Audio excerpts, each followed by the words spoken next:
been stupid silence. You've been standing right there all along, even though it's dari Aceh sampai ini Papua mungkin sudah Jumatan tadi sudah kontak ke saya, mohon maaf nanti di YouTube-nya saja mungkin kita mereka akan nonton.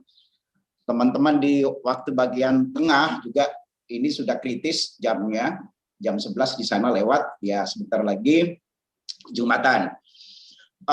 Pertama tentu kita bersyukur alhamdulillah sehat walafiat, diberikan izin oleh Allah dan nikmat kesehatan pada kesempatan pagi menjelang siang hari ini. Kemudian yang kedua, terima kasih Pak Mardigu ya yang sudah sempatkan waktu join ini undangan dari PP Muhammadiyah, dalam hal ini Pak Anwar Abbas, dan mungkin baru kali ini diundang oleh pimpinan pusat Muhammadiyah untuk kita diskusi. Mungkin ya pengantar, karena waktunya sangat singkat sekali, 1,5 jam, ada dialog nanti. Kami minta ke Buya Anwar Abbas sebagai Ketua PP Muhammadiyah sekaligus Wakil Ketua Umum Majelis Ulama Indonesia Pusat. Nah, beliaulah yang menginisiasi pertemuan ini karena terus terang secara pribadi saya melihat Pak Mardigu ini tokoh yang fenomenal selama 1 tahun terakhir ini, tokoh yang sangat kontroversial, mohon maaf, kemudian tokoh non mainstream, kemudian tokoh malah ada mengklaim sebagai tokoh yang misterius. Saya mencoba mencari jejak-jejak beliau di media sosial, ya itu agak kesulitan. Yang muncul itu adalah YouTube, ya, dan beberapa komentar yang lain, dan juga banyak komentar miring terhadap Pak Mardigu. Jadi gitu ya. Jadi kenapa saya sebut misterius, karena biasanya kalau di media sosial kita biasa tampilkan profil kita, anak kita, usia kita. Ini Pak Mardigu saya belum dapat, gitu, sehingga ini mungkin ya ini uniknya anak ini. Nah ini Buya Anwar sangat senang. Sehingga saya diminta sebagai Sekretaris Majelis Ekonomi PP Muhammadiyah untuk mengundang Pak Mardigu, juga lewat Pak Soni. Pak Mardigu ini, Pak Soni kawan kita, kawan Pak Mardigu juga teman sekolah dulu di SMA 70 Bulungan ya. Pak Mardigu ini seorang santri juga Pak Anwar, Bu ya. Kalau nggak salah Pak Mardigu ini santri di Sidogiri ya. Sidogiri. Ya, Sidogiri, kemudian ini anak kolong, anak tentara, ya, gitu ya. Tiba-tiba berangkat ke Amerika. Saya nonton hampir 3 jam YouTube Pak Mardigu ini, luar biasa gitu ya. Obsesinya bagaimana bisa nyampe ke Amerika hanya karena guntingan koran, gitu ya Pak Mardigu ya. Amin. Dikantongin sejak SD, kemudian padahal prestasi akademik Pak Mardigu ini enggak biasa-biasa aja ya. Tapi imajinasinya supaya sampai ke negerinya Biden ini luar biasa, dan sampai ke sana, dan bahkan tidak tahu siapa membiayai beliau kuliah ke Amerika. Dan uniknya studi intelijen, sehingga banyak juga mempersepsikan ini Pak Mardigu Intel ini. Ya, kok tiba-tiba jadi ya Intel, kemudian jadi hipnoterapi, kemudian masuk ke perusahaan. Jadi memang spektrumnya sangat luas. Mungkin itu membuat Buya Anwar sangat senang ke Pak Mardigu, sehingga diundanglah di forum ini. Mungkin nanti ada beberapa dialog ya. Jadi mungkin ada 30 menit kita langsung dialog. Tapi kita memberi kesempatan ke Pak Buya Anwar untuk memberikan prolognya. Silakan Buya. Ya, terima kasih. Assalamualaikum warahmatullahi wabarakatuh. Waalaikumsalam. Amin wassalatu wassalamu ala alihi washabihi amma ba'du. Saya maaf ya, pernah mendengar tapi tidak menjadi perhatian saya ya. Cuma ketika Pak Riawan Amin, seorang banker, mengirim YouTube beliau, kemudian saya dengar, kaget juga saya. Ya, ada pikiran-pikiran beliau menurut saya yang menarik ya.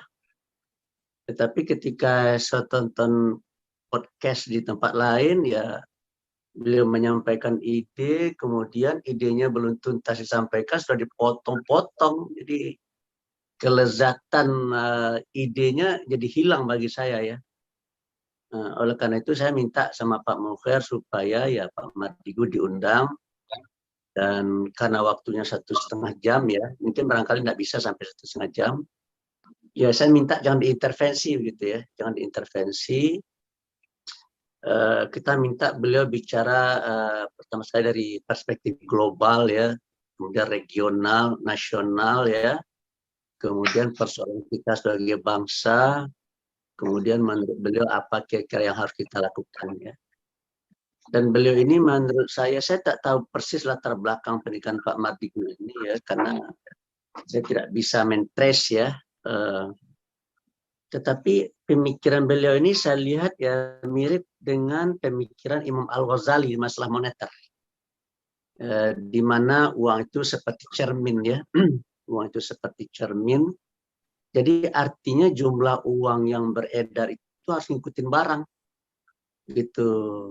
Kalau kita kan akademisi Pak Mukher ya, kita dosen ya, printing money itu kan sesuatu yang sangat membahayakan ya kalau seandainya tidak Tapi menurut Pak Mardigu di Cina ya, pemerintah Cina melakukan printing money, tetapi printing money itu betul-betul dikelola sedemikian rupa ya sehingga jumlah uang yang beredar tetap sama dan mengikuti jumlah barang yang ada. Sehingga dengan demikian Cina bisa menjadi negara maju gitu kan. Sementara kan selama ini bagi kita printing money itu kita anggap sebagai sesuatu yang sangat berbahaya. Dan menurut saya memang sangat berbahaya printing money itu ya. Tetapi Pak Mardigu dia punya pandangan lain gitu. Nah setelah saya renungkan benar juga nih Pak Mardigu ini gitu. Oleh karena itu ya setelah saya diskusikan dengan beberapa orang ya ada pikiran Pak Mardigu ini yang bagus, ada juga yang kawan-kawan tidak setuju gitu ya. Dan saya rasa itu sudah biasa lah ya. Kalau kita punya pendapat, ada yang setuju dan tidak setuju. Tapi bagi saya ya karena Muhammadiyah ini adalah organisasi yang warganya educated ya, maka menurut saya ya kita harus terbuka terhadap pemikiran yang dimiliki orang ya. Dan kalau seandainya pemikirnya bagus, benar gitu ya, ya maka wajib hukumnya bagi kita untuk mendukung gitu. Tapi kalau tidak benar ya tidak boleh kita mendukungnya begitu kan. Nah, oleh karena itu bagi saya ya kita dengar nih gagasan-gagasan Pak Mardigu ini kan. Hal-hal yang memang menurut kita baik dan benar ya kita dukung, yang tidak baik yang tidak dengar ya kita tinggalkan saja. Dan sehingga dengan demikian ya pemikiran-pemikiran beliau itu ya menjadi pemikiran-pemikiran yang bermanfaat bagi diri kita, tapi juga bagi masyarakat, bagi bangsa dan bagi dunia. Itu mungkin barangkali ya Pak. Saya terus terang juga belum kenal ya Pak Mardigu ya, dan hari ini saya ingin mencoba mengenalnya, dan saya mungkin barangkali tidak terlalu biasanya sebenarnya mendengar aja begitu, mendengar gitu ya, sehingga saya tuntas gitu. Yang jelas bagi saya ya dari dari YouTube yang dikirim oleh Pak Riawan Amin. Kok Pak Riawan Amin mantan banker ya, mantan dirut Bank Mawala yang sangat berani mengirim YouTube beliau kepada saya gitu. Itu kan berarti beliau seleksi gitu ya, karena Pak Riawan Amin jarang juga ngirim YouTube, kecuali YouTube ini yang dia kirim sama saya gitu. Itulah mungkin barangkali Pak. Terima kasih. Assalamualaikum warahmatullahi wabarakatuh. Waalaikumsalam. Pak Mardigu, jadi temanya yang diminta oleh Pak Anwar, dinamika ekonomi dan keuangan global. Kemudian dampaknya terhadap ekonomi kita, singgung juga ekonomi umat ya. Dan langkah-langkah solusinya gimana sih Pak Mardigu? Ya, saya kira kata Buya Anwar tadi ya biarkan jangan diintervensi, tapi mungkin Pak Mardigu yang ngatur waktu lah. Ini ada batas-batas tertentu, ada jenuh Pak Buya Anwar mungkin berapa ya. Jadi Pak Mardigu tahu lah suasananya, mungkin kita dialog nanti. Silahkan Pak Mardigu tempat kami berikan ke Bapak. Oke, Assalamualaikum warahmatullahi wabarakatuh. Buya Anwar Abbas, Pak Mukhair, dan teman-teman yang saat ini bersama di forum diskusi ini. Saya berusaha langsung ke topiknya saja, melihat waktu terbatas, dan pastinya saya tidak akan panjang-panjang sampai 1 jam, bahkan 30 menit pun tidak, karena saya lebih menyukai bentuknya adalah dialog atau mungkin tanya jawab, jadi lebih cair suasananya. Nah, sebagaimana kita ketahui bahwa saya nggak ada, data saya tidak ada banyak di publik ya, karena memang selama 18 tahun dunianya memang di shadow atau di bayangan, jadi baru 3-4 tahun ini aja kita boleh keluar gitu ya. Nah, nanti akan saya ceritakan kesananya, tapi sekarang kita masuk ke esensi dari diskusi kali ini gitu ya. Tadi latar belakang saya adalah saya 6 tahun kuliah di negeri seberang.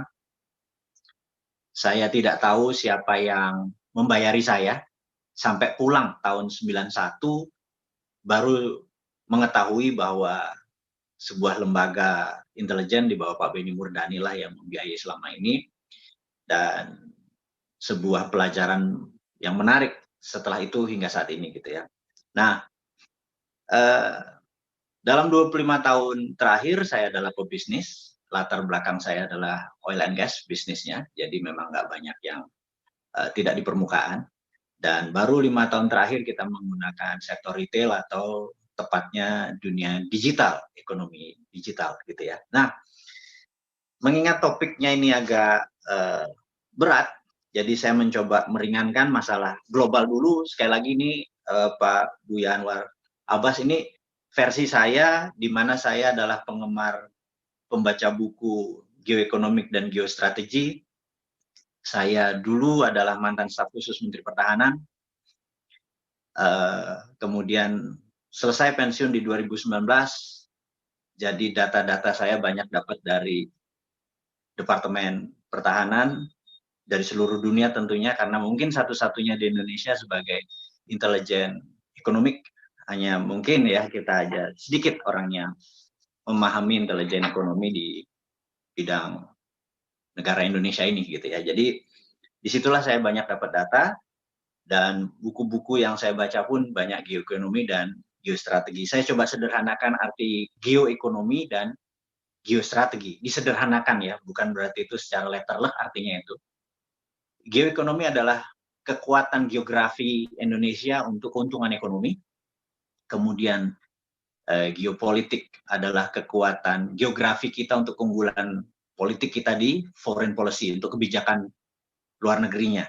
Jadi misalnya kritikan saya adalah 2 kerajaan yang besar membuat Indonesia atau Nusantara kuat adalah Kerajaan Sriwijaya dan Kerajaan Majapahit. Keduanya adalah menguasai maritim, menguasai armada laut, mengontrol selat.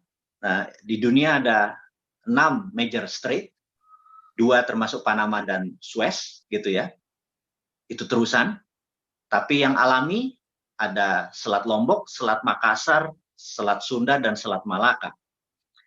Kenapa disebut major strait atau selat utama? Karena dilewati kapal internasional dan kapal dagang.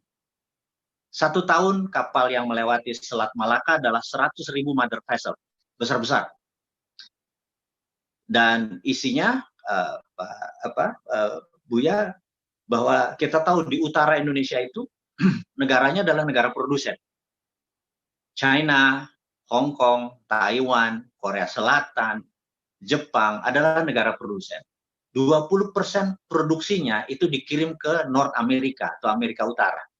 80% produksi negara-negara utara Indonesia itu dikirim ke Eropa Barat, Eropa Timur, ke Asia Barat, ke Afrika. Itu 80%-nya lewat selat di Indonesia. Ada yang lewat Selat Lombok, lewat Makassar, Lombok langsung, ada Selat Sunda langsung, ada yang lewat Selat Malaka dulu, berhenti di Port Kelang, Port Dickson, atau di Singapura gitu ya. Nah, tidak ada satupun sisi Indonesia. Dulu ada Pulau W. Ini yang sangat prihatin karena sisi dalam dari Malaka itu adalah selat di sisi Indonesia. Apa yang terjadi kalau Buya Anwar Abbas sebagai Presiden Indonesia misalnya menutup seluruh selat di perairan di Indonesia, sehingga kapal-kapal dari utara tuh muter Papua Nugini baru lewat selatan Indonesia, lewat Laut Hindia, itu 7 hari mereka ngebuang hampir 7% dari nilai biayanya. Tapi kalau lewat perairan di Indonesia, itu mereka kita biarkan bayar aja 1% sebagai bayar asuransi. Karena maaf ya, kan kotorannya kita yang bersihin, kita nggak dapat apa-apa selama ini.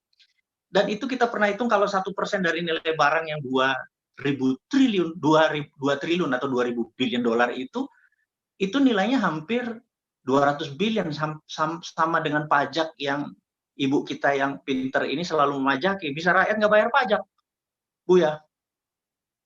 Nah, kenapa selama 7 presiden kita tidak pernah lakukan itu? Oh banyak, ada UNCLOS, ada kita dicegat dengan banyak peraturan maritim dan lain sebagainya gitu ya. Kita kalau mau menjadi negara berdaulat, ini adalah hak kita. Kita boleh, selat itu milik kita, gitu. Kita boleh pajakin, atau mungkin kalau pajak kesannya sangar gitu ya.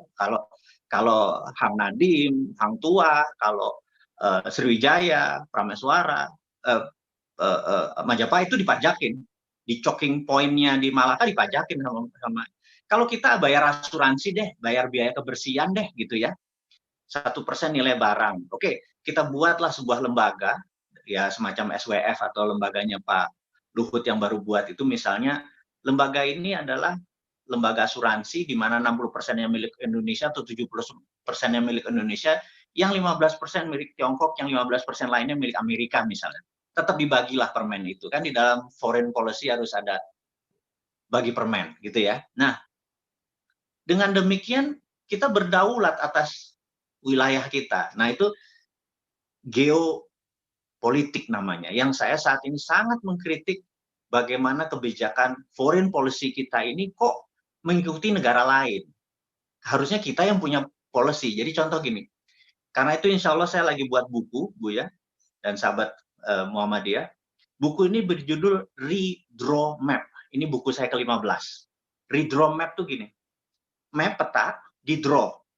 Jadi kalau Gajah Mada tidak pernah draw map bahwa ini Nusantara gitu ya, di mana sampai selatan Thailand, Malaysia, Filipina, sampai Papua Nugini adalah wilayah Nusantara. Indonesia tidak pernah ada. Itu namanya draw map, gitu ya. Tiongkok dengan obornya One Belt One Road itu membuat draw map. Ini dunia ini begini, semua go to Tiongkok. Jadi One Belt diikat dengan satu belt, One Road, satu jalan ke Beijing, gitu ya. Itu dia punya mapnya.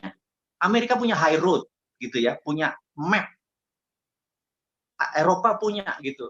Indonesia ini mapnya nggak pernah dibuat. Kita kena mapnya orang terus. Jadi Maritim Silk Road-nya kebijakan Tiongkok gitu kan. Lautnya laut kita loh. Kenapa kebijakan dia yang diambil gitu ya. Nah kita harus redraw map gitu. Sampai saat ini udah 7 presiden kita menantang foreign policy-nya, kebijakan internasionalnya. Kapan draw map untuk membuat Indonesia berdaulat gitu ya. Itu contoh bahwa kita harus mengkritik. Untungnya saat ini kita bisa menggunakan sosial media sehingga kita mengedukasi pelan. Saya kalau terpikir tadinya kalau kita buat langsung 1 jam 2 jam, bahasa Jawanya kelolotan mereka itu. Akhirnya 5 menit, 5 menit, 5 menit, 5 menit. Tapi saat ini saya dengan 7 profesor sudah merancang 1.500 video. Baru 500 video. Video ini akan berakhir kira-kira 2023. Kita harap pada saat itu mereka sudah bisa paham apa itu geopolitik, geoekonomi. Karena Buya, kita tahu sejak 98 Indonesia ini pendidikan moral Pancasilanya, PMP-nya, P4-nya itu luntur. Anak-anak sekarang yang usianya di bawah 35 tahun tidak memahami nasionalisme itu apa, patriotisme itu apa. Karena pelajarannya sangat hafalan, tidak embedded, tidak nempel di dirinya. Qurannya tidak hidup, gitu ya. Kalau kita bilang gitu ya. Kalau teman-teman Muhammadiyah kan menghidupkan Quran, dirinya itu adalah Qurannya gitu. Nah, ini juga sama. Kita bernegaranya tuh patriotismenya itu tidak muncul gitu. Itu terjadi memang kita dibuat dalam tanda petik, kemudian puncaknya adalah tahun 2002, Bu ya, di mana Undang-Undang 45 diubah menjadi Undang-Undang 2002, dan boleh sahabat semua membuktikan bahwa saya adalah di tahun 2002 itu, malam itu, memprotes keras, mungkin Kak Baisnya waktu itu ingat Pak Ian Santoso, memprotes keras bahwa jangan sampai ubah Undang-Undang 45 jadi 2002, dan ternyata hari itu terjadi, diubah Undang-Undang 2002. Undang-Undang 2002 yang saya protes adalah hilangnya GBHN, Garis Besar Haluan Negara, sehingga kebijakannya saat ini adalah per 5 tahun tergantung pemerintahnya. Bukan kebijakan jangka panjang yang siapapun pemerintahnya ngikuti garis besar tadi. Gitu, rencana 100 tahun Indonesia menjadi negara superpower misalnya kayak gitu deh. Ini kita 5 tahun ngabisin anggaran saja, gitu ya. Itu perubahan pertama. Yang kedua, hilangnya fraksi TNI Polri di DPR. Bayangin, ada 2 juta sahabat kita, saudara kita, tidak punya suara. Padahal dia adalah garda terdepan pertahanan. Harusnya saya minta usul, balik lagi lah. 2-3% atau setiap satu fraksi ada 1 TNI Polri gitu ya. Karena mereka punya Lemhanas, mereka ngerti apa itu bela negara. Sementara anggota DPR ini dengan bayar mereka jadi ke sana, mereka tahu apa tentang bela negara. Kalau ada fraksi TNI Polri, dan waktu keluar itu saya, entah bagaimana sampai sekarang protesnya ini kok cuman sedikit orang yang menyadari bahwa itu pengebosan. Yang terakhir yang saya sedikit berat adalah pemilihan langsung one man, one vote. Buya Anwar Abbas, ahli ibadah, suaranya 1. Preman, pemerkosa, suaranya juga 1. Di Indonesia ini banyakkan orang ahli ibadah atau ahli neraka gitu kan, yang dibayar aja belok gitu. Nah, harusnya tidak boleh Indonesia menggunakan popular vote, one man, one vote. Amerika negara besar, negara demokrasi aja tidak pakai one man, one vote, tetapi pakai bukan popular vote, tetapi pakai electoral vote. Misalnya, Buya Anwar Abbas sebagai seorang pimpinan Muhammadiyah, sarjana, suaranya bukan 1, tapi 4. Begitu membayar pajaknya sekian, suaranya 7. Jadi begitu orang-orang yang membayar pajak, taat pajak, segala macam, suaranya bukan 1, bisa 17, bisa 21, dia pemimpin pesantren. Pembobotan itu nanti kita standarkan sehingga sewaktu ada pemilihan, orang-orang yang punya suara atau pembobotan yang nilainya tinggi tadi, salah satunya dengan bayar pajak, kalau 1 miliar tambah 10 misalnya gitu ya, ini contoh aja, itu membuat kualitas. Jadi begitu disebut, wah dia 17 lu suaranya, wah dia 24 lu suaranya, yang lain 1 gitu ya. Nah, orang-orang yang punya suara atau electoral vote ini bisa membelokkan. Jadi misalnya zamannya Trump, itu dia secara popular vote kalah, Hillary menang. Tapi negara waktu itu mau perang sama Tiongkok, para orang-orang yang memiliki electoral vote yang suaranya besar tadi, itu udah Trump aja deh. Kayaknya kalau Hillary lawan Tiongkok lewat nih gitu ya. Sama waktu Biden juga, wah ini Trump udah nggak ini. Nah, itulah kalau orang-orang yang bernalar, berpendidikan, berpengaruh, suaranya jangan 1 gitu ya. Ini salah satu wacana yang saya anggap penting, dan itu diubah di tahun 2002. Jadi saat ini kita bukan Undang-Undang Dasar 45, tapi Undang-Undang Dasar 2002 gitu ya. Nah, karena itu wajib saya sebagai insan muslim mengingatkan apa yang saya tahu. Kalau saya anggap ini adalah national threat, ya kita bunyikan.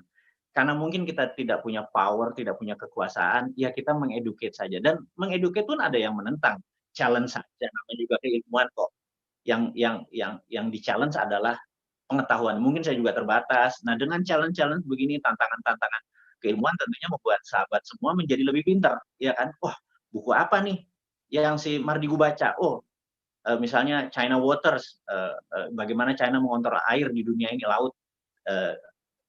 Oh, dia bacanya referensinya itu. Oh, ini buku ini mengcounternya dan lain sebagainya. Itu sehat sekali gitu ya.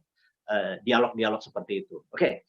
Jadi itu adalah latar belakang kenapa saya menggunakan sosial media dengan 7 profesor doktor di belakang saya yang benar-benar setiap minggu kami berdiskusi, kemudian jadi ada tim, jadi bukan saya nggak pinter lah sama sekali, saya cuma menarasikannya saja gitu ya. Nah, kemudian masuk tadi ke topik kita hari ini. Jadi ekonomi dunia ya, global itu kita bagi menjadi beberapa kategori. Jadi contoh, mengelola ekonomi dalam normal condition, kondisi normal, itu berbeda mengelola ekonomi pada saat krisis. Krisis itu ada krisis, ada depresi, ada Great Depression. Beda-beda. Jadi waktu Great Depression tahun 30-an, solusinya printing money. Gitu ya. Kemudian ada economic at war. Itu berbeda lagi. War ini perang dunia pertama, perang dunia kedua. Economic at war ini lain lagi ngelolanya. Nah, war sekarang semakin modern, war itu bergeser lagi. Ada military war, seperti perang dunia pertama, perang dunia kedua, perang Korea, perang Vietnam, itu adalah military war. Kemudian ada perang Cold War, perang dingin, perang antara blok Soviet dengan blok Barat, itu perangnya spy war, perangnya perang intelijen. Gitu. Dan senior-senior kita, Pak Beni, Pak Luhut, Bapak adalah orang-orang yang paham sekali perang psikologi, perang intelijen di zamannya Cold War, di mana James Bond lah ceritanya, semua orang punya pasukan bayangan atau spy gitu ya. Kemudian di 2016 di mana Trump menjadi presiden, pertama kali di dunia mendengar yang namanya perang ekonomi. Jadi financial war, tax war, perang pajak, perang bea masuk, perang dagang dan lain sebagainya. Ya, itu perangnya bukan bedil-bedilan gitu. Jadi di dunia Kementerian Pertahanan atau DoD atau Department of Defense ada 7 macam warfare atau perang. Ada military war, biological war, chemical war, information war, ada banyak gitu ya. Dan saat ini DoD kita, Department of Defense kita juga hanya kuatnya military war gitu ya.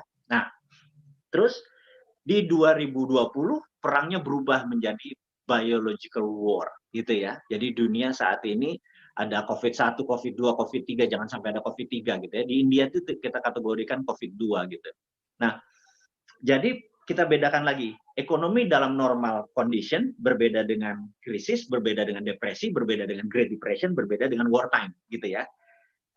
Itu berbeda. Nah, karena itu saya mulai mengkritik kebijakan Menteri Keuangan adalah mulai di 2016, 2017 saya melihat kebijakan yang dia buat, kebijakan fiskal, pajak dan lain sebagainya itu di kondisi normal itu bagus, tapi di kondisi abnormal, di kondisi war seperti trade war yang terjadi di zamannya itu, policy-nya harusnya nggak bisa defense, tapi offense. Offense itu menyerang itu adalah dengan printing money.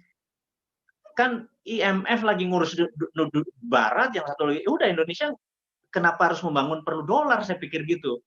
Kenapa nggak berbasis printing money? Nah, disitulah 2016, 2017 saya mulai mempromosikan printing money, dan mereka-mereka yang akademisi bilang, oh bisa inflasi. Benar, kalau di economic at normal. Nah, kita harus punya landasan sejarahnya. Jadi contoh, Perang Dunia Pertama berakhir di 1918. Kita tahu Jerman kalah perang, setuju ya?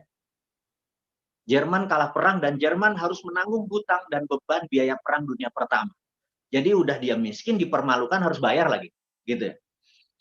Tapi kita tahu 1936 Jerman menguasai Eropa. Benar ya? Hanya 15 tahun. Bagaimana cara Jerman membangun dari 1918 ke 1933 dalam 15 tahun dia punya segalanya yang dulu nggak punya. Apakah dari neraca perdagangan? Jadi neraca perdagangan impornya 5, ekspornya 10, untung 5. Dari 5 itu si Jerman membangun. Nggak mungkin. Gitu. Yang dilakukan adalah printing money berbasis military warfare. Jadi dia mencetak uang aja. semuanya toh lokal punya gitu kan, dia punya mesin, dia punya teknologi, dia punya orang pinter dan lain sebagainya, sehingga tahun 36 tepatnya dia mulai ofensif ke seluruh Eropa, 39 dia sudah menguasai Eropa gitu ya. Nah, dia karena over confidence saja nyerbu ke Rusia tahun 42 43. Coba kalau dia nggak ke sana, dia menguasai Eropa sampai sekarang gitu ya. Tapi itu sejarah aja. Yang saya mau, nah, landasan dari berpikirnya si ekonomi Jerman tadi menjadi landasan latar belakang MMT, Modern Monetary Theory. Kita lompat lagi. Tahun 45 Jepang rata tanah. Sejarah membuktikan dan terbukti rata tanah. Tahun 1969 itu berapa tahun tuh? Dari 45 ke 69. 15 tahunan? Benar nggak? Tokyo mengadakan Olimpiade. Itu Olimpiade paling modern di masa itu. Dunia terkejut. Kok bisa Jepang membangun segini besar? Apakah dari mana? Gitu. Jepang melakukan hal yang sama. Nah, kemudian kita lompat lagi. Tahun 71, Agustus 1971, Michael Hudson dari Hudson Institute menyarankan Nixon, udah lama, 2 tahun sebelumnya, untuk melepas gold atau jaminan emas terhadap dolar. Jadi mulai tahun 71, dolar di-print bukan berdasarkan nilai lindung emas, tetapi proyek. Proyeknya adalah hutang ke proyek-proyek nasionalnya dan hutang negara lain. Jadi nanti teman-teman PP Muhammadiyah, Anda bisa cek di Google yang namanya World Debt Clock, World Dunia Debt Hutang Clock, World Debt Clock. Itu setiap detik bunga dan pokoknya hutang dunia dicatat di situ, dan itulah underlying-nya IMF dan Federal Reserve untuk printing money. World Debt Clock. World-nya dunia, debt-nya hutang, clock.com. Pencet, di situ nanti ada keluar angkanya 71 triliun sekian gitu ya. Dan bunga per detiknya adalah 2 juta dolar sekian gitu. Terus, nah itulah underlying printing money IMF. Karena itu negaranya yang tidak berdaulat harus ngutang. Misalnya, ya kita sebut negara tetangga kita deh, jangan kita mah pintar gitu ya. Mereka ngutang, padahal Amerikanya printing money gitu kan, berdasarkan proyek di negara Indonesia. Maaf, negara tetangga aja lebih enak. Jadi, kedua adalah di 1989, ini ada buku menarik Bu ya, judulnya The Secret Meeting That Changed China. Buku ini menarik sekali. Tahun 1989, Deng Xiaoping dihadapi dengan 12 politbiro, 12 jenderal politbiro dari PKC, Partai Komunis Cina, yang menyatakan Anda akan ikut demokrasinya Amerika, yang waktu tahun 84 dengan Reagan dia tanda tangani, atau kita membuat kebijakan sendiri, tidak pola barat, tetapi kita menggunakan strategi printing money. Oke. Mengapa begitu? Karena Michael Hudson dari Hudson Institute sejak tahun 85 sampai 95 dia adalah guru besar di Peking University.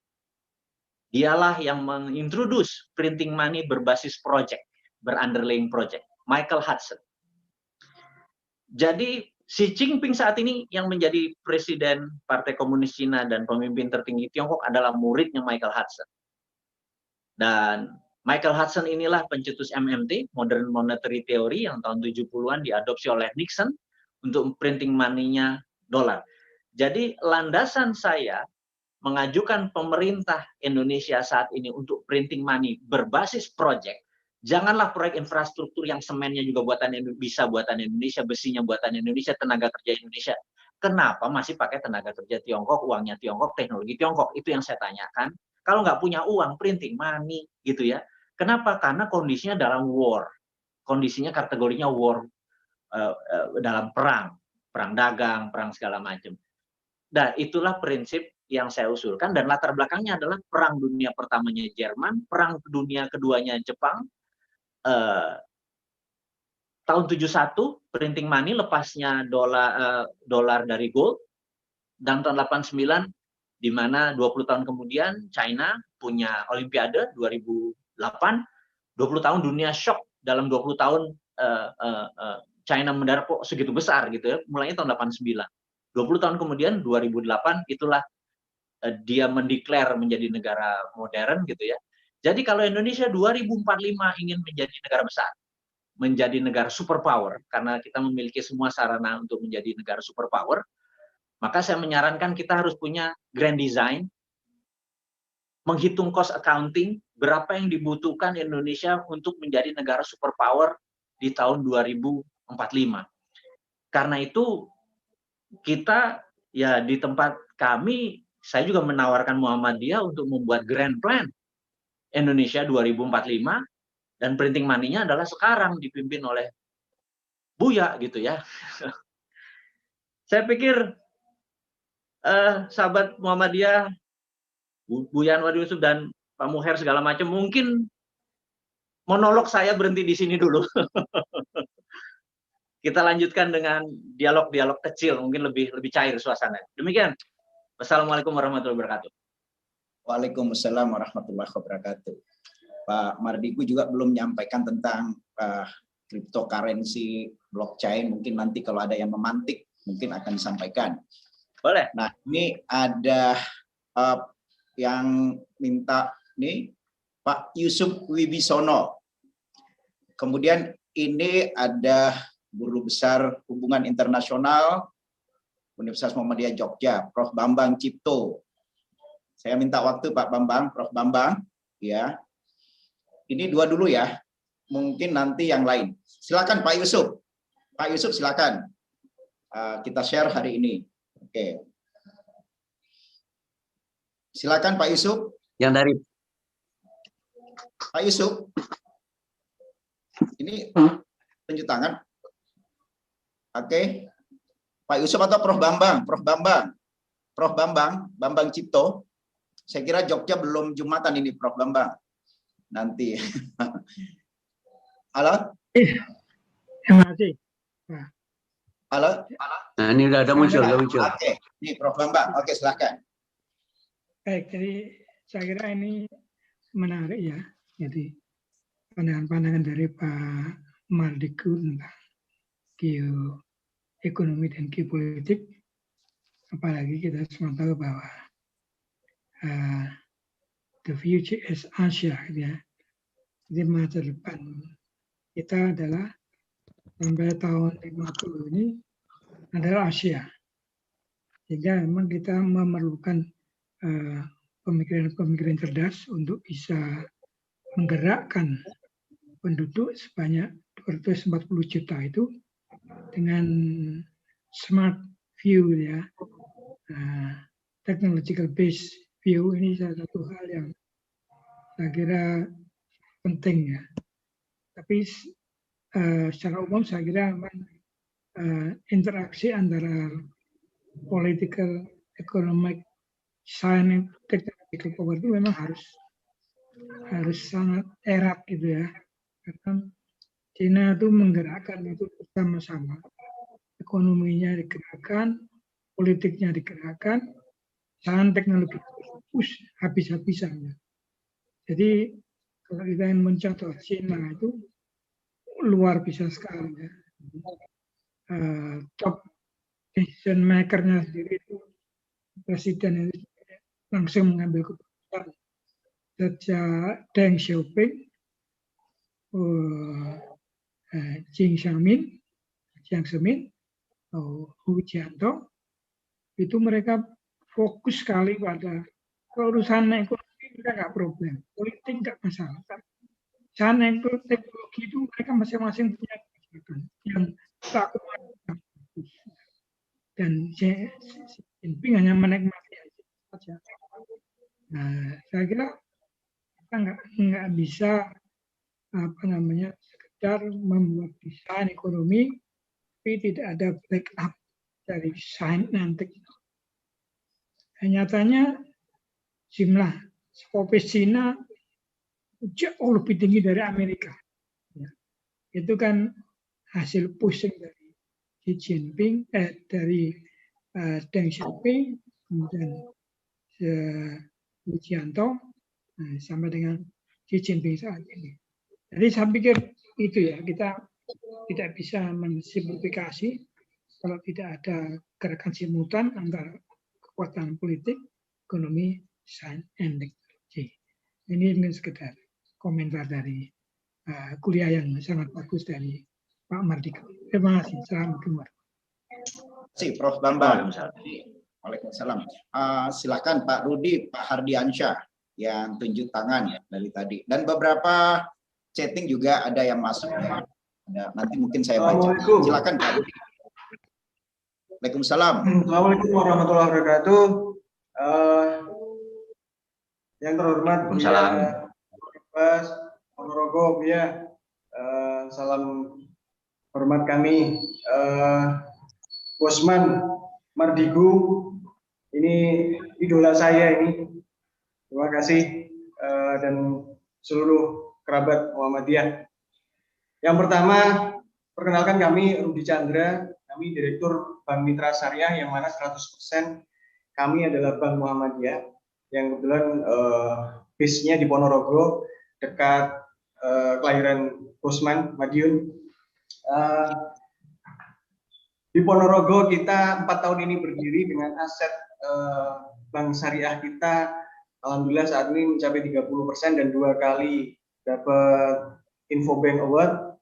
Alhamdulillah kita sangat-sangat concern ke berjamaahnya Muhammadiyah yang mana tentunya linear dengan semangat nasionalisme yang disemangatkan oleh Bosman. Alhamdulillah dari kecil dari daerah inilah kita akan bergerak tentunya dengan kemampuan kami dan alhamdulillah support dari Muhammadiyah. Dan Bosman sekalian selamat ulang tahun Dinara nih yang pertama kemarin, dan kita luar biasa terinspirasi dari Santara yang mungkin sudah kita laksanakan di Muhammadiyah. Kita berjamaah bermodal ini adalah murni dari warga dan tentunya pengurus atau pimpinan daerah, wilayah maupun PP yang supportnya luar biasa. Mungkin kita pengen lebih tindak lanjut kepada mungkin PP nanti lebih intens bagaimana konsep Santara kita terapkan di Muhammadiyah, yang mana kekuatan kita berjamaah ini luar biasa. Kita butuh skema atau platform yang mungkin hampir sama dengan Santara, tapi mungkin PP punya komunikasi lebih intens dengan Bosman Mardigu, karena saya rasa ini sangat-sangat linear dengan semangat kita. Mungkin itu saja usulan kami dari Ponorogo, Kota Reog. Semoga sukses kita berjamaah menjadi Indonesia yang ekonominya berdaulat. Salam hormat. Assalamualaikum warahmatullahi wabarakatuh. Waalaikumsalam. Oke, Pak Hardiansyah langsung. Pak Hardiansyah, nanti Pak Efran ya. Oke. Pak Hardiansyah. Terima kasih. Ya. Wah, sinyal ini gangguan sinyal. Pak Hardiansyah. Halo. Oke, langsung Pak Efran. Pak Efran. Ini yang tunjuk tangan. Ada Pak Hardiansyah? Ada, Pak. Oke, Ada. Oke, silakan. Oke. Terima kasih. Assalamualaikum. Ini gangguan sinyal ini. Baik. Ya, Pak Efran. Pak Efran. Wah, ini nunjuk tangan enggak siap. Halo. Halo, Pak. Ya, silakan Pak. Ya, Waalaikumsalam. Waalaikumsalam. Dengar ya. Ya. Oke, saya ulang sekali lagi ya, Pak Buya, saya dari Pesantren Muhammadiyah, almarhum Pak Kiai Haji Ahmad. Kita sekarang petani ubi jala, Pak Mardigu. Saya sudah lama mengikuti Pak Mardigu di sosial media, di YouTube, dan lain-lain. Betul, saya mempelajari bertani sejak 3 tahun yang lalu. Yang sebelumnya saya basicnya musik sebetulnya. Saya membuka jendela, belajar, khususnya ekspor Pak Mardigu.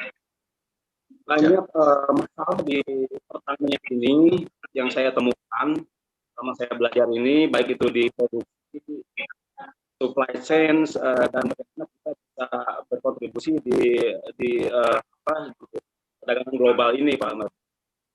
Itu banyak link yang terputus antara pengetahuan yang sumber dari kampus dan para petani di bawah, baik itu bagaimana produksinya harus bagaimana dan lain-lainnya. Gitu. Itu mungkin Pak Mardigu juga mungkin sudah tahu. Yang ingin saya tanyakan, bagaimana kami petani ini yang saya lihat memang dunia sangat maju pesat sekali di Eropa maupun di negara tetangga dekat kita, Vietnam dan lain-lain. Itu sangat teknologi pengetahuannya sangat jauh kita ketinggalan.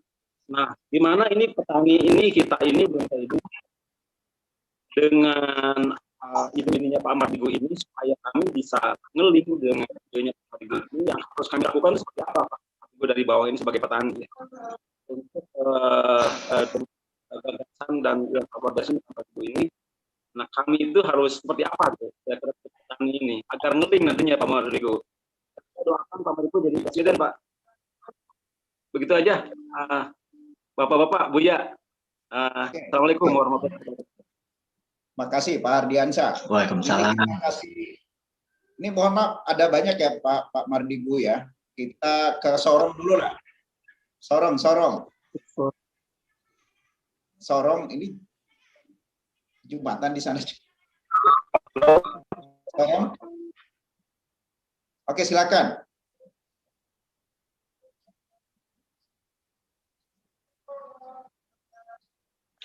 Usul Pak Muhammad, kalau suaranya jelek, bertanyanya lewat tulisan aja, nanti Bapak bacakan. Saya baca, ada beberapa. Oke. Pak Mardigu. Oke, saya baca ya, Pak Mardigu, mohon pencerahan dalam perspektif global, di mana Indonesia banyak dililit utang. Apa yang seharusnya dilakukan pemerintah Indonesia dalam mengatasi keterpurukan ekonomi dan finansial saat ini? Kemudian Pak Mardigu, kalau mau membangun Indonesia itu harus dimulai dari mana? Apakah ekonomi, militer, atau politik? Ya. Kemudian ini syarat sukses printing money adalah harus tidak ada korupsi, minimal korupsi minimalis, dan proyek harus minimal 12 layar baru sukses. Saya kira itu aja dulu, Pak Mardigu. Silakan. Oke, saya berusaha menjawab sebentar, nanti mungkin kita lanjutkan tanya jawab lagi. Saya bisa rangkum semua itu dalam satu jawaban. Jadi saya boleh cerita sedikit pengalaman dengan Santara. Jadi latar belakang Santara adalah kami mempelajari apa yang dibangun oleh Tiongkok. Itu dulu ya, saya minta izin. Jadi di Tiongkok itu ada 2 bursa yang sangat besar. Yang satu yang namanya Shanghai Stock Exchange. Shanghai Stock Exchange adalah bursa efek seperti IDX, seperti bursa efek Jakarta atau bursa efek Indonesia sekarang namanya. Yang kedua adalah Shenzhen Stock Exchange. Shenzhen Stock Exchange ini adalah bursa efek UKM, gitu. Ini ada ratusan ribu. Kalau di itu udah 20.000 kalau di Shanghai. Di New York Stock Exchange juga 20.000. Shenzhen ini adalah bursa efek UKM. Nah, kami memutuskan ada 2 hal yang kita akan lakukan, yaitu membuat bursa efek untuk UKM, dan kedua menggunakan teknologi blockchain gitu ya. Nanti saya akan ceritakan ke blockchainnya. Tapi filosofinya dulu, bahwa urun dana ini kita mundur lagi sejarahnya. Dulu di negara Venesia, Venesia adalah negara di Eropa yang sangat maju di abad ke-12, 13, 14 karena memiliki koleganza. Koleganza adalah asal muasal urun dana bottom of pyramid, masyarakat bawah. Kemudian di sewaktu Belanda, VOC adalah perusahaan urun dana pertama, tapi untuk high corporate, untuk elit gitu ya. Dan elitis udah diwakili dengan Bursa Efek Indonesia, yang bottom of pyramid, kaum akar rumput ini belum punya bursanya. Jadi saya membuat itu adalah 27 Juli 2018 kita luncurkan, dan alhamdulillah satu perusahaan perlu dana 3 miliar, 2 hari sold out, perlu 1 miliar, 2 hari sold out gitu ya. Sampai 9 perusahaan UKM listing selalu sold gitu ya. Tahu-tahu kita disemprit sama OJK. Kita dikasih kartu kuning gitu. Saya bilang, loh, kok kami dikasih kartu kuning? Kami nggak main bola, kami main kasti. Kita bilang gitu. Nah, OJK waktu itu berkata, karena belum ada peraturannya. Saya bilang, di negara maju, Pak OJK, kalau ada sebuah perusahaan atau negara modern country, Singapura, Amerika, Jepang, segala macam,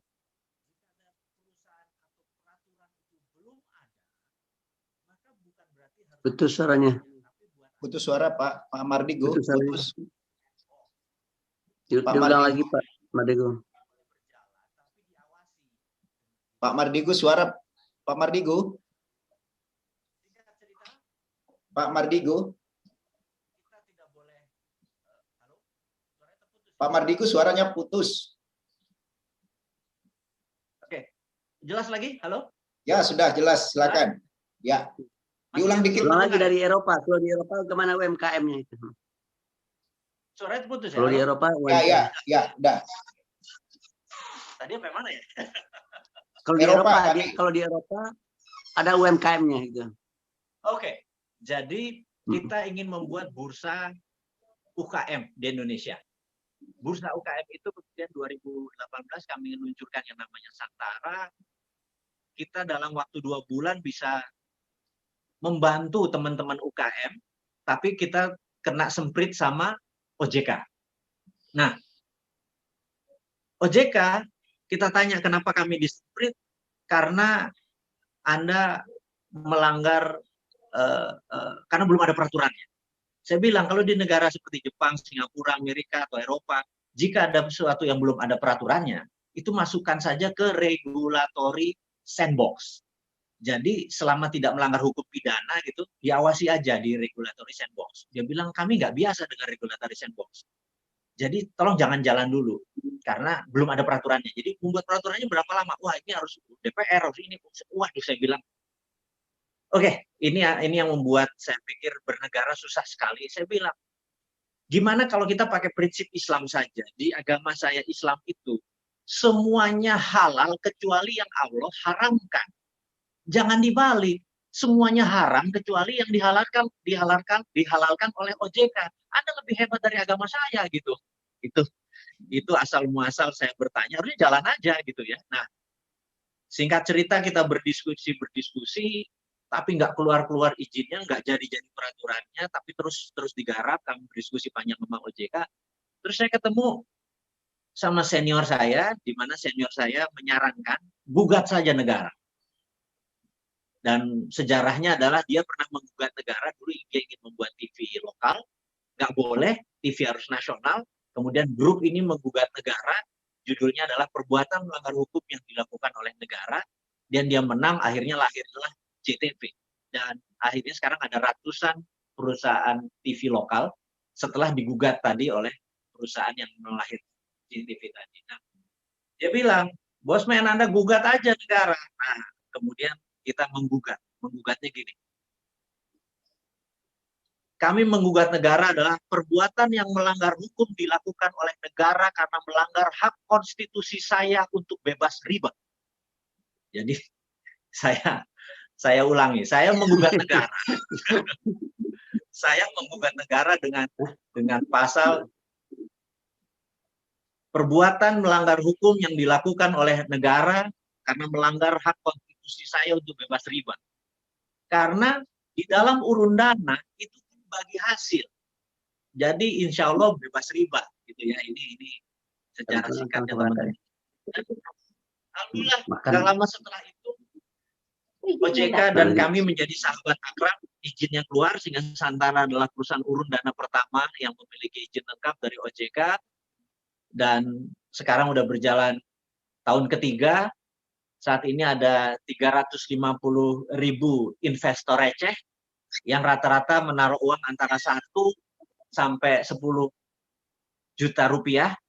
Jadi saat ini alhamdulillah di tangan kami ada 2,8 triliun dana dari masyarakat yang harus disalurkan ke UKM-UKM, dan UKM yang harus bisa, ada syaratnya dari OJK, harus perusahaannya sudah berdiri, berbentuk PT. Jadi kami belum bisa membantu karena peraturan OJK, nanti kita akan ubah aturannya, berbentuk PT dan perusahaan ini sudah jalan. Jadi tidak boleh yang greenfield, yang belum ada traction, yang belum ada omset gitu ya. Oke, jadi tapi kita tahu dari puluhan juta UKM, memang UKM usaha mikro, kecil, dan menengah, yang menengahnya kita bisa bantu, dan menengahnya pun ini udah jutaan gitu ya, jutaan perusahaan kelas menengah. Jadi mungkin besarnya listingnya di Bursa Efek Indonesia, menengahnya listingnya di Santara, nanti kita pikirkan bagaimana untuk yang kecil dan mikronya gitu ya, satu-satu. Karena saat ini negara belum juga turun bagaimana pendanaan. Contoh Buya. Kalau kita pendanaan saat ini kan sangat konvensional, yaitu ke bank. Sementara bank itu punya kata-kata mantra, ada jaminan apa tidak.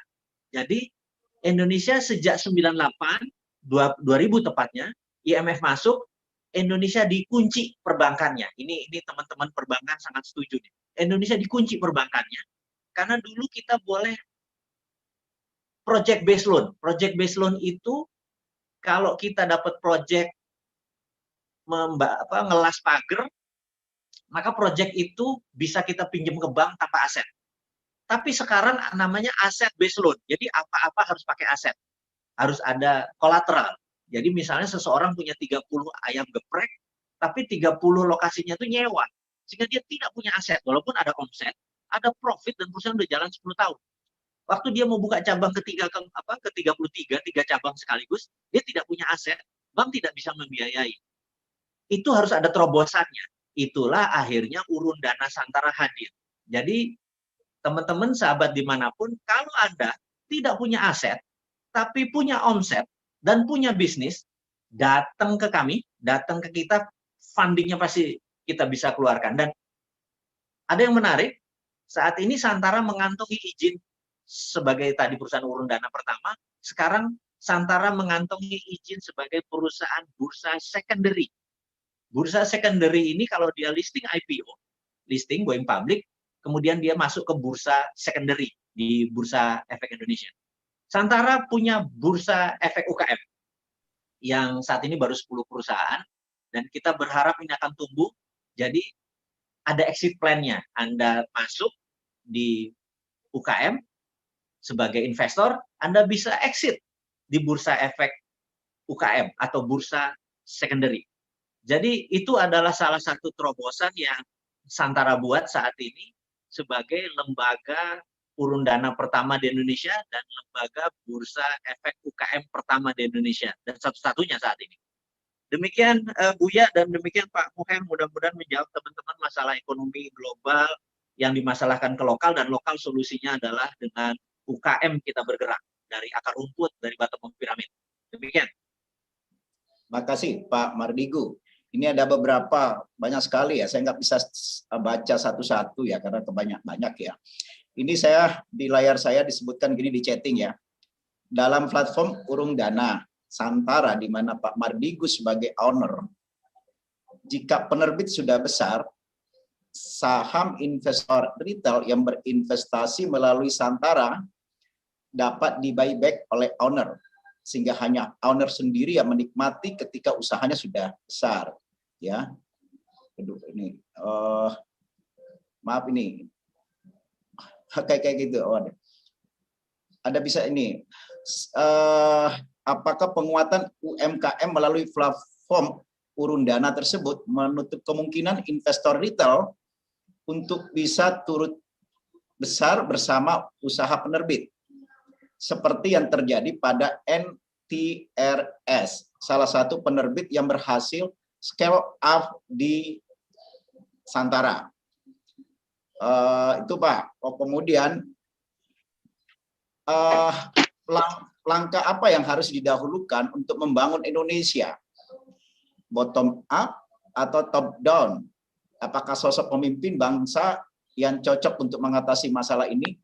Ini Pak Mardigu 2024 ini akan calon nih. Oke, ada cukup banyak Pak ini. Bagaimana cara membangun ekonomi rakyat yang ada separuh dari rakyat kita Pak ini. Kalau ada yang chatting mohon dilengkap ya. Oke, ada juga gini nyebutkan printing money berbasis wakaf sebagai Islamic Social Finance. Bagaimana?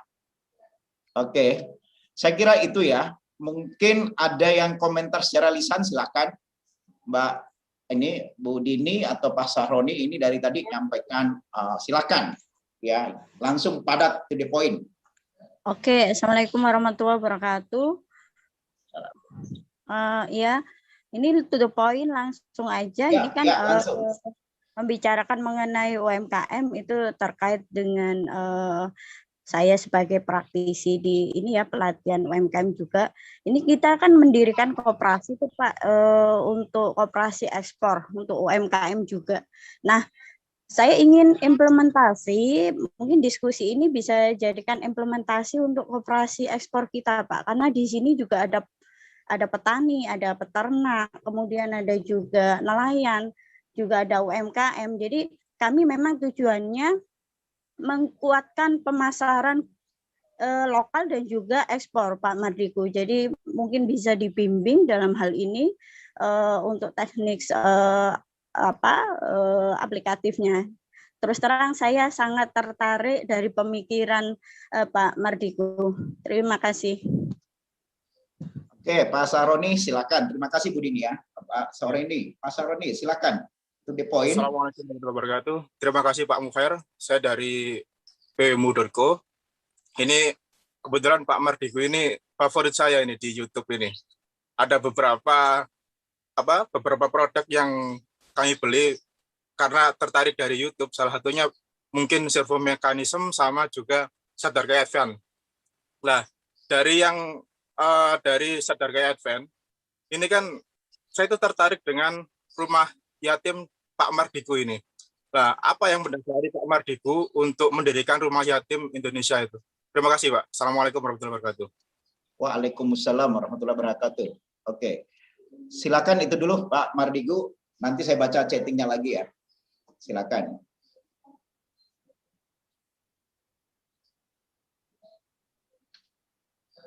Silakan Pak Mardigu. Baik, terima kasih. Jadi saya jawab dulu yang terakhir tentang rumah yatim Indonesia. Boleh ya? Ya. Jadi alhamdulillah tahun ini rumah yatim Indonesia berusia sudah 25 tahun per hari ini, dan saat ini kami baru bisa memelihara 9.000 anak di 60 panti kami gitu ya. Masih junior dibandingkan Muhammadiyah. Nawaitunya sebenarnya sederhana. Sewaktu saya berhaji dengan nenek saya dari dua pihak, satu dari ayahnya ibu saya, yang satu adalah ibunya ayah saya, yang satu ibunya ibu saya gitu ya. Dua orang ini saya hajikan tahun 96. Jadi saya mungkin lebih banyak prosesi mengurusi dua nenek saya tadi. Jadi saya cuman yang fardunya aja gitu ya. Nah, suatu hari pada saat mau melempar jumroh gitu ya, itu padat sekali karena waktu melempar jumroh itu kan belum ada, Mina tuh terowongannya belum 2 gitu ya, masih 1 dan padat sekali, dan saya pikir nenek-nenek yang udah 70 tahun lebih ini gimana saya bawanya gitu. Dan saya baca surat, lagi nunggu tuh saya baca Quran surat Al-Kahfi, ada kata-kata rumah yatim itu ada harta di sana gitu. Itu cerita tentang Nabi Musa dan Nabi Khidir, yang Nabi Khidir bilang udah kamu nggak bisa saya lanjutkan ikut saya buka rahasianya. Dan ada satu kalimat yang saya stabilo gitu ya, di rumah yatim itu ada harta gitu. Terus saya niat, ya sudah, salah satu toko saya mau jadikan rumah yatim, saya bilang kayak gitu. Begitu niat begitu, entah bagaimana saya bilang ke nenek saya, Mbah, yuk kita jumroh gitu. Alhamdulillah kita bisa sampai pinggir tempat jumroh, kita bismillah Allahu akbar kita lakukan, pulang kayak sepi aja. Terus orang-orang bilang, nggak apa-apa Mbah, macet gitu. Enggak kok, kita bilang kita bisa gitu. Orang-orang pada kesana ternyata tetap rame gitu ya. Nah, itu saya kayak apa ya, kayak dibayar tunai gitu ya doa kita. Nah, pulangnya salah satu toko saya jadikan rumah yatim itu di Jati Bening. Kemudian ya total udah 25 tahun, total di mana-mana ada rumah yatim, zakatnya dan lain sebagainya. Ya, alhamdulillah, ini aja sebagian dari kontribusi saya di bidang sosial mungkin ya. Dan itu masih banyak saya harus belajar dari Muhammadiyah bagaimana membuat menjadi skala nasional gitu ya. Nggak gampang miara 9.000 anak, karena satu bulan overheadnya hampir 4-5 miliar untuk makan. Karena itu kita di Rumah Yatim Indonesia ini dananya bukan seperti di Basnas atau di Rumah Zakat dan lain sebagainya yang hartanya menumpuk, karena kami habis dapat pun berapapun ya kami habiskan. Jadi rekening selalu nol di akhir bulan gitu ya. Ya itu sedikit perjalanan sosial kali ya dari seorang Sontoloyo ini. Ke depan ya saya mungkin bisa berjoin tangan dengan Muhammadiyah dari sisi sosialnya. Kalau dari sisi ekonomi, saya atau kami di Santara dan di Naran spesialisnya bukan di market. Jadi memang dunia digital itu ada market seperti Tokopedia, Bukalapak, base-nya adalah market. Kemudian ada di manajemen seperti McKinsey, JP Morgan, dan itu adalah kami adalah di funding atau pembiayaan. Kami tidak lending. Jadi lending itu adalah pinjam. Kami tidak meminjamkan. Jadi tidak ada bunga, tidak meminjamkan. Kami adalah funding, pembiayaan. Kami masuk menjadi teman-teman masuk sebagai owner atau ada share composition ya. Karena itu listing di Santara harus berbentuk PT karena saham yang diambil dan bagi hasil. Jadi sekali lagi kita spesialisnya adalah pendanaan, tapi pendanaannya bukan lending, bukan pinjaman, tapi funding, gitu ya. Jadi pembiayaan bukan peminjaman, jadi tanpa bunga. Jadi kita punya instrumen bebas riba atau bebas bunga adalah dengan bagi hasil, yaitu urun dana. Dan saat ini alhamdulillah funding insya Allah tersedia karena saat ini kita punya client base sampai 350.000.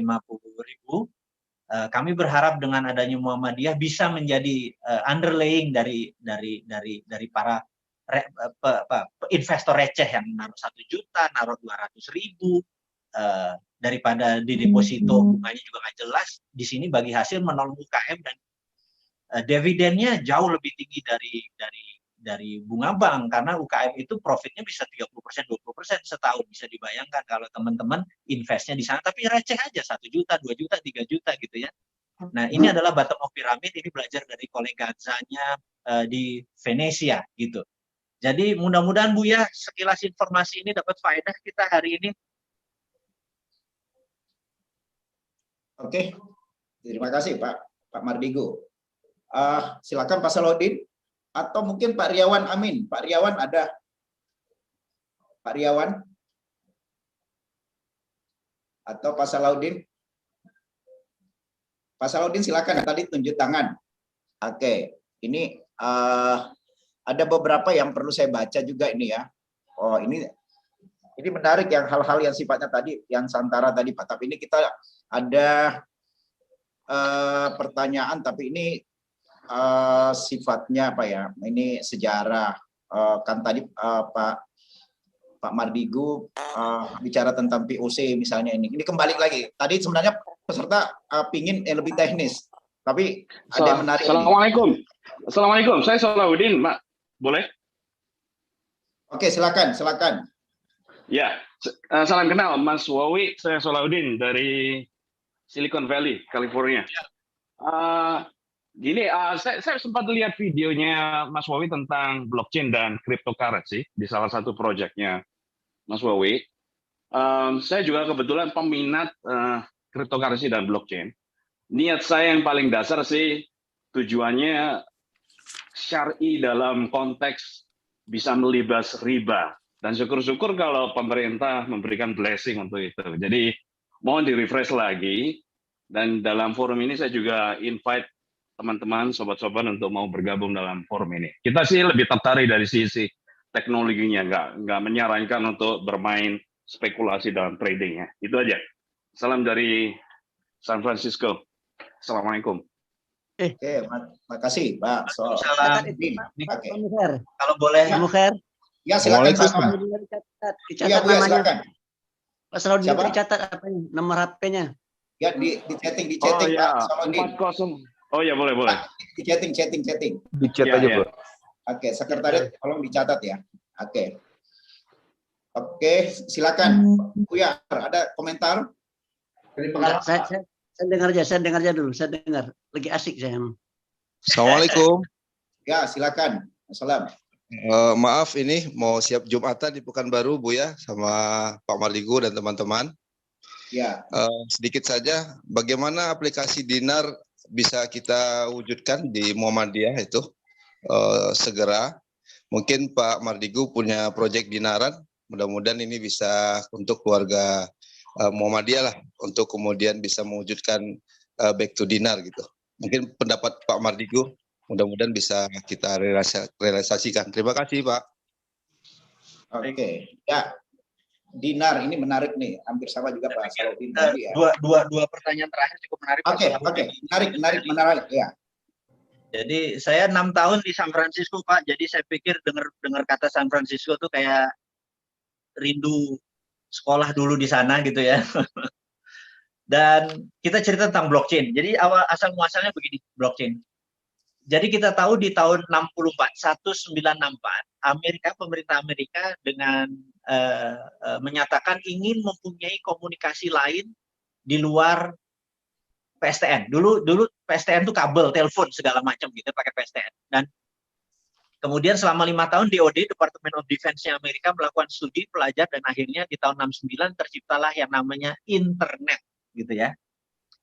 Jadi saat ini internet baru 50 tahun, 51 tahun tepatnya. Nah, jadi siapapun yang menggunakan internet, maka data Anda ada di DoD, Department of Defense-nya Amerika. Itu secara global.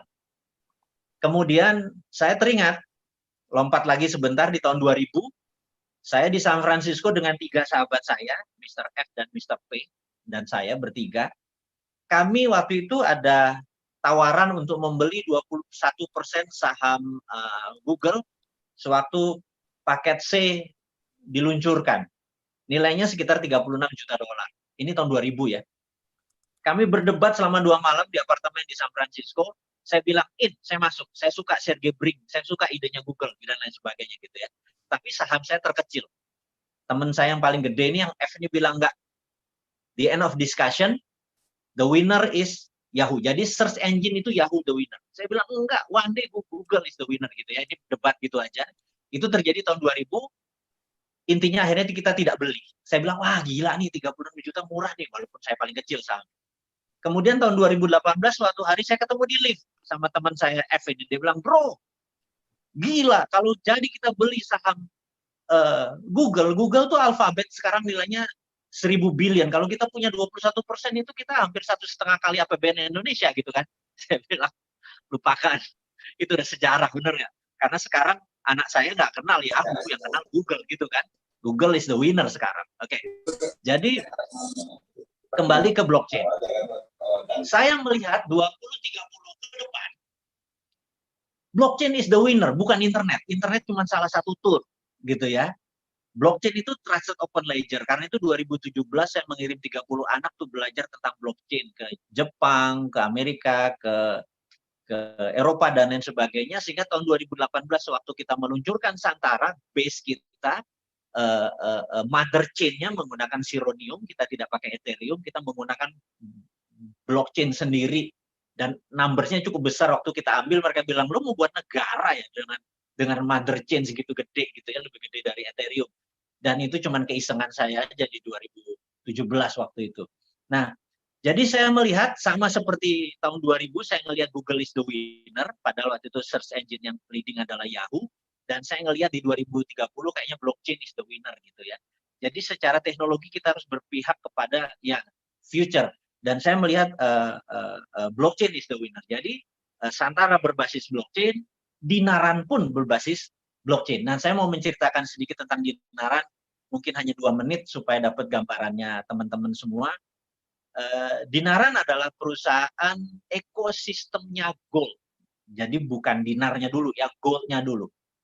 Jadi kalau rupiah kita dimasukkan ke Dinaran, akan dibelikan gramasi yang sama. Jadi misalnya katakanlah 1 gram adalah 1 juta, maka kalau kita 1 juta kita dapat 1 gram emas. Jadi di rekening Dinaran ada 1 juta rupiah dan emas 1 gram.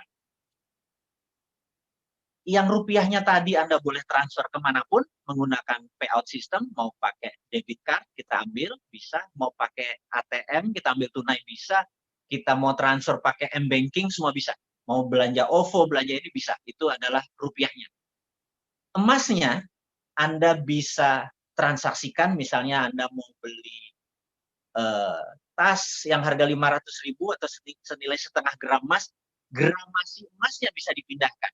Atau misalnya suatu hari kalau ini udah internasional, Anda pergi ke Paris, Anda lihat Louis Vuitton harganya 3.000 euro, ada gramasinya 40 gram emas, ada rekening Dinaran, ada. Pindahin aja 45 gram emasnya tadi ke rekening dia, tas Louis Vuitton-nya Anda bawa pulang. Jadi, rupiah adalah nilai transaksi atau alat bayar, tapi emas, gramasi emas adalah alat tukar. Dinaran saat ini punya 235.000 member yang sudah menjadikan emas sebagai alat tukar, bukan alat bayar. Jadi yang terkecil bisa 0,01 gram. Jadi Anda rupiah masuk ke emas, emasnya bisa menjadi alat tukar, bukan alat bayar, alat tukar. Dan kalau sahabat Muhammadiyah berkenan untuk menjadikan emas sebagai alat tukar, maka Muhammadiyah menjadi game changing. Karena emas harganya stabil, tidak ada inflasi, dan sistem Dinaran berbasis blockchain ini salah satu mungkin yang terunik di dunia. Itu aja mungkin dari saya, sebentar lagi kita akan Jumatan. Ngapunten, harus kita akhiri pertemuannya, mohon saran Buya dan untuk langkah selanjutnya dari pertemuan kita ini. Ya, kita tentu insya Allah akan, malah ada yang mengusulkan buat grup gitu ya, Telegram, grupnya diusulkan nanti, mungkin nomor HP-nya nanti akan mungkin perlu dicatat ya, nomor Assalamualaikum warahmatullahi wabarakatuh. Apakah boleh 1 menit saja saya bicara dari Jogja, pelaku UMKM? Oke. Ini karena sudah dekat. Silakan cepat Bu. Silakan. Saya Farida Rianti dari Jogja. Saya mendapatkan amanah sejak 4 tahun terakhir ini usaha syirkah teman-teman, sebagian besar orang-orang Muhammadiyah, teman-teman Muhammadiyah. Teman-teman yang usaha kami adalah healthy low carb food. Mungkin pernah dengar keto friendly. Kami istilahnya itu produk kami produk masa depan lah, yang sekarang justru point for zero di sini. Nah, salah satu produk kami adalah seperti ini. Dan saya ingin menyampaikan bahwa keprihatinan kami adalah usaha jamaah ini adalah pernah kita diskusikan dengan teman-teman Muhammadiyah bahwa mohon maaf kalau menyinggung perasaan Muhammadiyah, bahwa Muhammadiyah memang hebat sekali untuk rumah sakit dan pendidikan, tapi untuk ekonomi nih gitu loh. Dan saya bersyukur bahwa sudah mulai akan ada supermarket Muhammadiyah. Hanya bolehkah saya mengusulkan apakah bisa lebih diperhatikan kita UMKM yang punya visi kami apa, ingin menjadi industri makanan sehat yang low carb, keto friendly, rendah karbohidrat, terbaik Indonesia dan global. Ini mimpi besar gitu loh. Nah, visi ini butuh tangan-tangan. Seperti misalnya kita butuh agregator atau butuh Muhammadiyah sebagai media untuk bagaimana produk kami bisa sampai ke luar negeri, bisa sampai ke muslim-muslim juga, kemudian kami disupport menjadi inkubator dan sebagainya. Terima kasih, itu yang ingin saya sampaikan. mohon kiranya kami bisa dapat perhatian UMKM seperti ini yang serius untuk menjadi industri punya milik Muslim. Terima kasih. Assalamualaikum warahmatullahi wabarakatuh. Ya, sebelum kita tutup ini ada komentar dari Pak Rizky. Mbak Faridani dicatat Pak Mukher. Ya. Mbak Faridani dicatat apanya? Nomor Di Jogja, OKP-nya. saya di Jogja Pak, di Jogja saya. Basecamp kami di Jogja. Dengan Ibu Latifah kenal ya?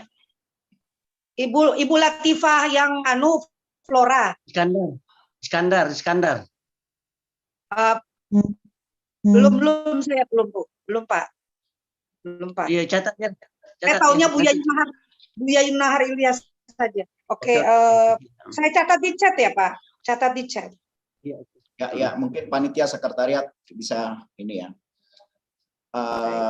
Pak, ini sebelum kita tutup ada saya minta Pak Riawan Amin ya. Ini kan inisiator utama tadi disebutkan oleh Buya Anwar. Inspirator ya.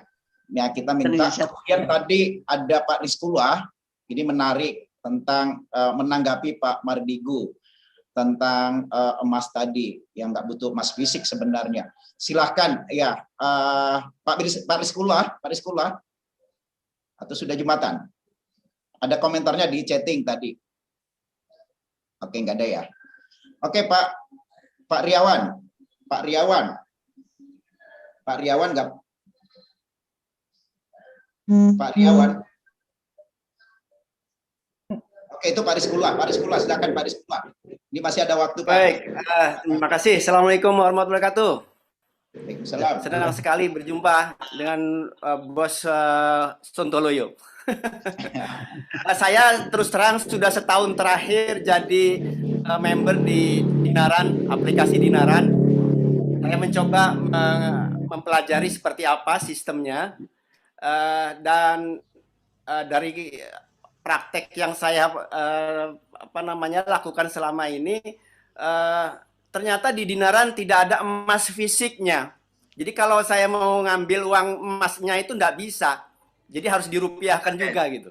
Jadi saya yang ingin saya tanyakan, kalau karena ini ada transaksi emasnya, bagaimana sistem ini menyimpan stok fisik emasnya itu? Terima kasih. Assalamualaikum warahmatullahi wabarakatuh. Terima kasih Pak. Jadi gini, setiap nasabah yang membeli emas, 65% ini berdasarkan peraturan dari pemerintah yang namanya GAR adalah Gold Adequacy Ratio. Videonya ini nggak bisa ya? Punya cash adequacy ratio atau GAR. Di dunia emas ada namanya Gold Adequacy Ratio atau GAR. Jadi kita menyimpannya di Indo Gold. Indo Gold adalah mitranya Bapepti. Emas kita, kastodian kita ada di sana. Jadi setiap transaksi kita beli emasnya di Antam, emasnya kita taruh di kastodian di Indo Gold. Dari kastodian itu kita dapat numbers, dapat angka emas kita, deposit emas kita di sini. Karena 35% kita tetap rupiah, karena transaksinya orang bisa mentransfer rupiahnya. Tetapi kalau mau keluar dari sistemnya Dinaran, fisiknya diambil dimanapun kita kirim, dengan ada biaya kirim tentunya. Di Sorong pun kita bisa kirim dengan biaya paling 19.000 ongkos kirimnya. Jadi kalau keluar dari sistem, emasnya ditarik keluar, ya sistem di Dinarannya shutdown, berhenti. Tidak bisa transaksi rupiahnya, tidak bisa transaksi goldnya. Jadi berdasarkan peraturan Bapepti, emas kita kastodiannya ada di Indo Gold, gitu ya, member Bapepti. Kita member dari ICDX, bursanya, kemudian sistem payment sistemnya kita menggunakan IPMU. Jadi ini hanya sebuah digitalisasi sistem, bukan digitali gold. Goldnya tetap ada. Kalau mau transaksi jual beli emas, monggo. Beli emas, keluar emas. Tapi sistem digitalnya tidak bisa jalan. Gitu. Kira-kira singkat sederhananya begitu. Kita hanya memodernasikan. Oke, Pak Rizkullah, terima kasih Pak Rizkullah komentarnya. Pak Riawan ini yang terakhir nih. Pak Riawan. Ya, saya bisa kelihatan nggak? Nggak apa-apa. Yang penting suara, Pak. Yang penting suara. Ini terakhir nih. Ya, Pak Anwar, Pak Mukher, Pak Rizkullah, Bapak-bapak yang terhormat, saya kagum sekali nih sama wawasan Pak Mardigu. Cuman kalau wawasan mungkin ya saya agak mendekati lah. Yang luar biasa ini Pak Mardigu punya wawasan dan melaksanakan wawasan tersebut gitu. Jadi ide-idenya jalan. Tapi pandangan saya yang paling penting bagi Muhammadiyah adalah ide utama MMT tadi adalah berdikari. Jadi produk lokal, buyer and seller lokal, dan uang lokal. Muhammadiyah sudah punya produk, sudah punya komunitas buyer and sellers. Yang Muhammadiyah belum punya adalah untuk memfollow up atau merealisasikan uang Muhammadiyah atau cash Muhammadiyah. Nah, ini saya pikir sebuah ide besar yang saya yakin sudah ada di kepala Pak Anwar sejak bertahun-tahun yang lalu, dan mestinya pertemuan ini di follow up dengan meeting offline yang lebih serius. Terima kasih Pak Anwar Abbas, Bu Anwar Abbas, Pak Mardigu, Pak Mukhair, itu saja. Terima kasih. Assalamualaikum. Salam. Ada komentar Pak Mardigu sebelum kita tutup? Wah, yang terakhir saya pikir luar biasa. Itulah kesimpulan apa yang saya harapkan, apa yang saya ingin umumkan sebenarnya dari Muhammadiyah adalah benar sudah punya market, sudah punya produk, yang belum adalah kedaulatan Muhammadiyah sebagai punya apa dinar Muhammadiyah atau Muhammadiyah atau dinar Muhammadiyah. Apapun itu sudah masanya Muhammadiyah berbasis seperti itu. Saya pikir idenya udah dapat. Monggo Muhammadiyah luar biasa. Betul Pak Mardigu, kita lagi proses mendevelop uangmu, ya tadi istilahnya cashmu. Nah ini mungkin kita akan minta Pak Mardigu, kita kolaborasi ya kita kongko-kongko di rumah Pak Riawan nanti, itu teknisnya. Pak Riawan siap jambut kita ya.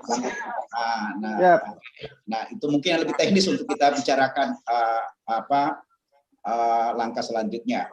Memang tadi memang ada narasi yang dibangun oleh Pak Mardigu dan kita semua, ya. Dan beliau memang kita minta ke Pak Mardigu bicara tentang ekonomi global, ya keuangan global. Kemudian ujung-ujungnya sebenarnya apa yang harus kita lakukan? Salah satu yang harus kita lakukan ya di konteks Muhammadiyah adalah uang Muhammadiyah. Cashmu, kita punya pasar, punya jaringan. Ya, kita kekuatan kita, aset kita, warga kita, murid kita, mahasiswa kita, karyawan kita itu hampir 200.000, melebihi 200.000 orang. Murid kita itu hampir 1 juta. Murid dari PAUD sampai sampai SMA. Mahasiswa kita ada 560.000. Saya kira itu market yang luar biasa. Ya, ini mungkin ya solusinya nanti akan kita bicarakan lebih teknis. Mungkin bukan ini terakhir Pak Mardigu ya, ini kan pemancing untuk kita bicara lebih teknis lagi nantinya. Saya kira Buya ada waktu sedikit atau sekali lagi tutup Buya. Ya, karena Pak Mukher adalah sekretaris ekonomi dan Pak Mukher ngerti ekonomi, Pak Mukher adalah kolumnis, ya Pak Mukher adalah gelandang tengah, ya tidak dilanjut di komunikasi kita dengan Pak Mardigu harus dilanjutkan. Itu aja kesimpulan saya. Cuma saya tidak tahu apa Pak Mardigu mau nggak komunikasi ini dilanjutkan. Itu aja pertanyaannya. Mimpi saya jadi keluarga Muhammadiyah, Pak. Ini luar biasa. Saya terus terang bukan main ya. Ya ini kalau seandainya kita berserius-serius dan berjamaah ya rasa-rasanya cita-cita kita akan bisa kita wujudkan. Itu aja kesimpulan saya. Jadi wa'tasimu bihablillah jami'an wa la tafarraqu. Berpegang teguhlah kamu pada tali Allah dan berpecah belah ya. Jadi kalau menurut saya ide-ide yang berserakan tadi itu ya kita kumpulkan, ya kita susun sehingga menjadi sebuah energi untuk melakukan perubahan. Itu aja.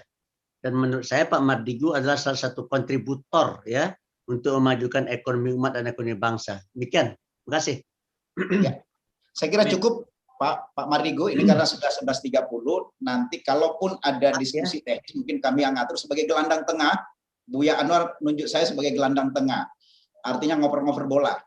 Ya Pak Riawan, Pak Rizkula, nanti saya akan kontak lagi, kita bicara teknis. Tapi diskusi secara naratif tetap ada yang sifatnya umum seperti ini, ya yang sifatnya seperti ini ya Pak. Tapi mungkin tema-tema lebih fokus ya. Karena kita juga butuh wawasan Pak Mardigu, nanti kita akan lanjutkan nanti. Oke, saya kira terima kasih Pak Mardigu, Pak Anwar Abbas, Pak Rizkula, Pak Riawan, kemudian juga ada Prof Bambang Cipto ya, dan bapak-bapak, ibu-ibu ya yang sempat join, dan mohon maaf bagian timur, tengah dan timur ini sudah Jumatan. Tadi ada yang ngomong gini, ini kan acaranya orang Jakarta atau orang Barat, kok ditempatkan jam 10? Kalau jam 10, jam 11 di sana, jam 12 di sana. Jadi nggak bisa, ini orang Barat aja yang ini. Nanti mungkin kami akan susun. Kami sepakati waktu ini dengan Pak Mardigu, Pak Buya Anwar. Jadi saya nggak nentukan sendiri.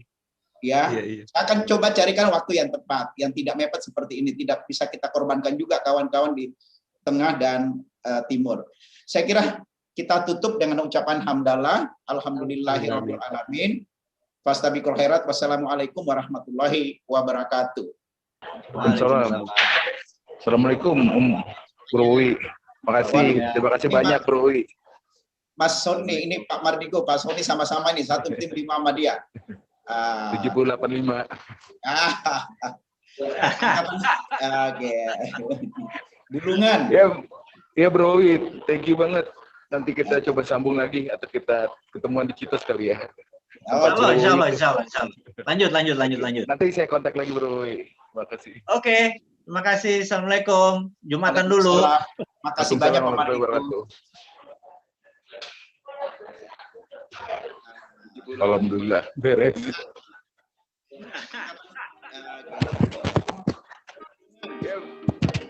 ITB Ahmad Dahlan bersiap menghadapi era new normal.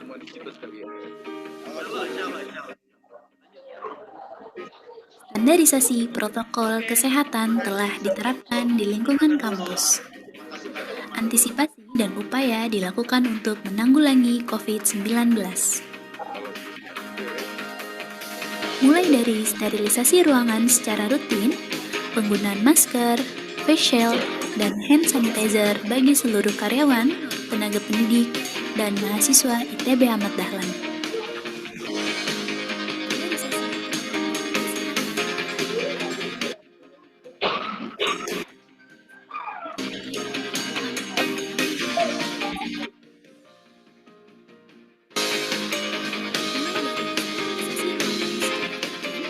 Standarisasi juga diterapkan bagi mahasiswa baru saat memasuki area kampus.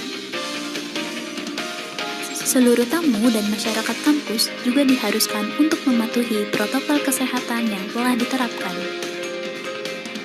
Mulai dari penggunaan masker, melakukan pemeriksaan suhu badan,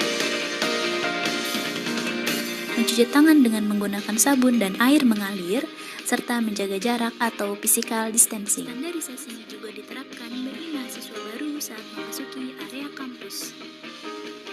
Sebelum berinteraksi dengan resepsionis, mahasiswa baru juga diharuskan untuk kembali mencuci tangan menggunakan hand sanitizer. Bagi mahasiswa baru yang akan mendaftar di ITB Ahmad Dahlan, Anda juga akan diarahkan untuk melakukan pendaftaran secara online. Seluruh jalur penerimaan mahasiswa baru, mulai dari jalur tes, jalur non-tes, dan jalur prestasi, dilakukan secara online dengan mengunjungi situs www.itb-ad.ac.id. Atau Anda juga bisa melihat lengkap di brosur yang dibagikan oleh resepsionis.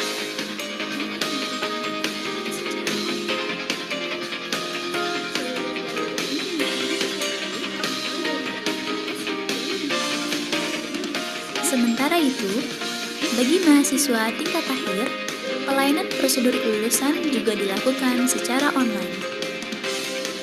Hal ini dilakukan untuk mengantisipasi penyebaran COVID-19 serta memutus mata rantai virus corona.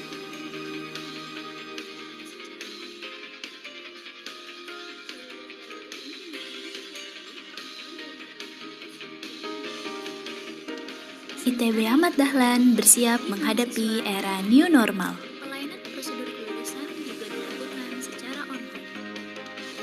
Standarisasi protokol kesehatan telah diterapkan di lingkungan kampus. Antisipasi dan upaya dilakukan untuk menanggulangi COVID-19. Mulai dari sterilisasi ruangan secara rutin, penggunaan masker, face shield, dan hand sanitizer bagi seluruh karyawan, tenaga pendidik, dan mahasiswa ITB Ahmad Dahlan.